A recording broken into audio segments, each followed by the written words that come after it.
Sorry, getting a little heated this week. Can you tell? After witnessing Joe Biden's failed Afghanistan withdrawal, House Republicans are demanding accountability, some of them, thank goodness.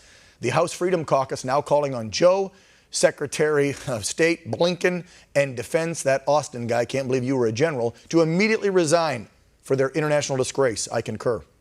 Georgia Congressman Andrew Clyde, a veteran himself, now saying enough is enough. Since we withdrew without eliminating the threat and left behind approximately $80 billion in advanced weapons and equipment that is now in the possession of the Taliban. President Biden and the entire administration kept parroting the phrase, telling America, we will get every American out who wants out. And we could have done that. We could have done that. The administration did not have the will. The administration lied to the American people. And joining us now, the man you just heard from there in that soundbite clip, Georgia Congressman Andrew Clyde. Congressman, first, let me thank you for your service in the Navy. I saw that you helped out for years and years. You did missions, Kuwait, Iraq, belonged to the Seabees. I remember those guys when I was stationed in Keflavik, Iceland. I was a Zoomy, you were a squid, but thank you for your service, sir. Appreciate that. Dan, thank you for having me. It's an honor to serve in our military, and it truly is an honor to serve in Congress too as a veteran. We bring a unique perspective. I wish the president would have that perspective. Yeah, we need more of you. I read something not too long ago that I believe we're at one of the lowest points of veteran membership in our House and Senate since World War II. And I think if we had more veterans running the ship, you'll like that there, Navy guy, maybe the debacle wouldn't have happened. But it probably still would have, because we had an inept leader like Joe Biden and some top brass who, whether they warned him, he didn't heed the advice, I don't know what happened. Do you?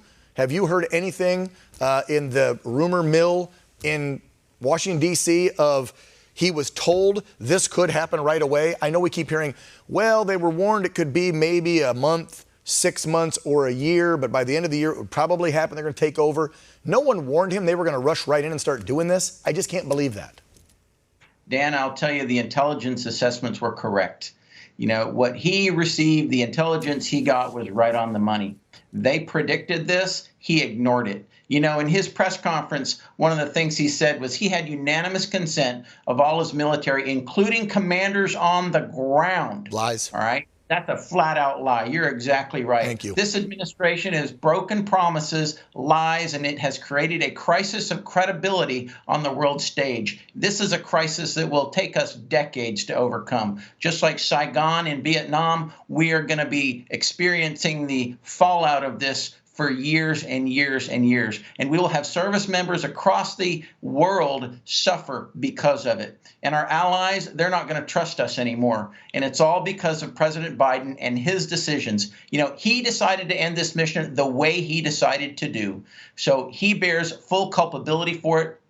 Our military generals, the top brass, need to resign, just like what I said. You know, Blinken, Secretary of State, needs to resign. They were disgraceful. They were incompetent in their leadership, and our country is paying the price for it. Yeah, I'm just so disgusted watching his press conferences where he does the double talk out of both sides of his mouth. He'll say, the buck stops with me. I made the call to end the war. I'm tough Joe Biden.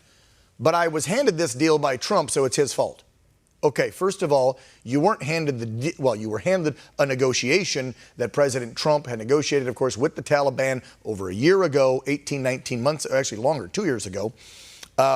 And you didn't hold their feet to the fire on the different benchmarks or conditions that were supposed to be being met in 2021 as we approached the deadline, which under Trump it was May, I believe, not August. And you should have then immediately stopped withdrawing anything and hammered them with rockets or something, but you didn't. So that's on you. You didn't stick to the plan that Trump set up. So how can you blame the Trump administration? You're exactly right. He created an arbitrary deadline of August the 31st. He was inflexible. He saw it wasn't going well. I mean, you could see months and months ago that it wasn't going well. And as a result, we have They're claiming 10% of Americans left behind, including Mark Friedrichs, who is a hostage from the Taliban. So this is absolutely unacceptable. What we have to demand, and one of the reasons that we veterans got together on Capitol Hill on Monday and Tuesday was to demand from the Biden administration, what is their plan to bring Americans home? What is their plan? They have to be able to do this, including the hostage Mark Friedrichs. Andrew, can I butt in real quick? Because I wanted to add something to what you just said right there at the beginning. They knew this was happening for weeks, for months ahead of time. I believe it was Breitbart. I can't find it. We'll get the article up if I can find it. That just put out that Joe Biden had pressured President Ghani there in Afghanistan before he fled months and months ago to make sure the narrative was that this wasn't happening, because they knew it was happening when they started taking over those provinces out in the rural areas, correct? And so this report just says the Biden administration pressured the Ghani administration, the leaders at the time of Afghanistan, to keep it quiet, that they were losing ground, that the Taliban was taking back over, and this goes back 3-4 months ago.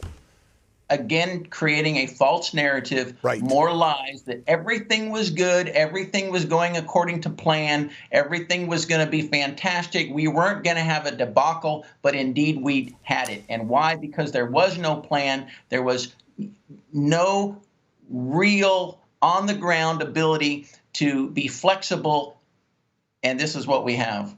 Exactly. I want to show some pictures of something that just disgusts the living hell out of me, and I'm sure it will you too. Guys, put this up. These are mock funerals in not only Kabul, but different major cities in Afghanistan. Taliban supporters are holding these mock funerals. They've got wooden coffins with American, British, and other flags from our allied nations, and walking them through the crowds and bragging. There's the images. The New York Post had the the guts to put them up there. I don't know if any other scum liberal fake news media will actually put these pics up. Oh, there's even video. Your thoughts on seeing that in a country that we just shed blood, spent trillions, and were there for over 20 years. And look at this. Well, I'll tell you, Dan, we are on the brink of another Tehran, but it's going to be a Tehran 2.0 that has hundreds, if not thousands, of hostages. And I think you're seeing the beginning of it. Wait till 9/11 and what happens there. The Taliban is celebrating their victory. This is unconscionable what has happened. We have to have a plan from the administration, but they're not giving us any plan whatsoever. It's just they're incompetent, It is. They are. By the way, I found it real quick, and we'll get it up there. It was Reuters, not Breitbart.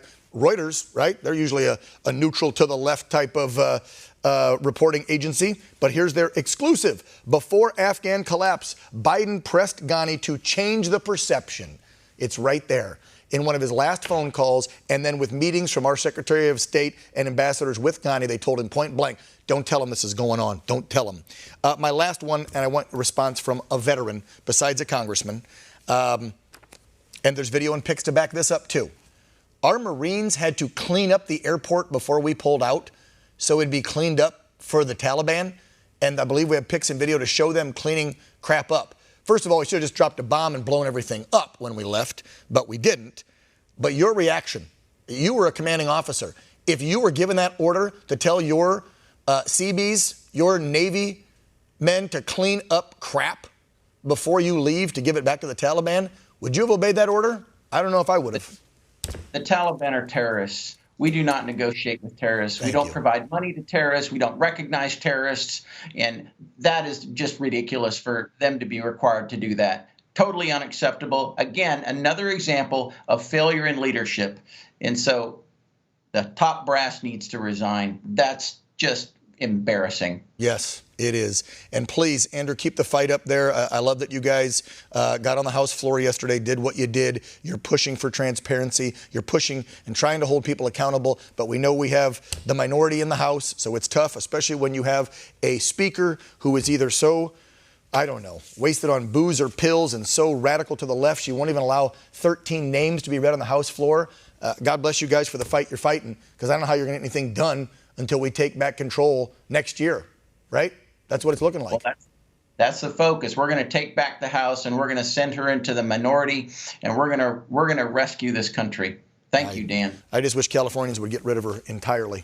Anyway, she is a disgrace to our nation. Andrew Clyde, Congressman for Georgia, thank you so much. Appreciate you coming on the program. Welcome back anytime. Thank you, Dan. Yep.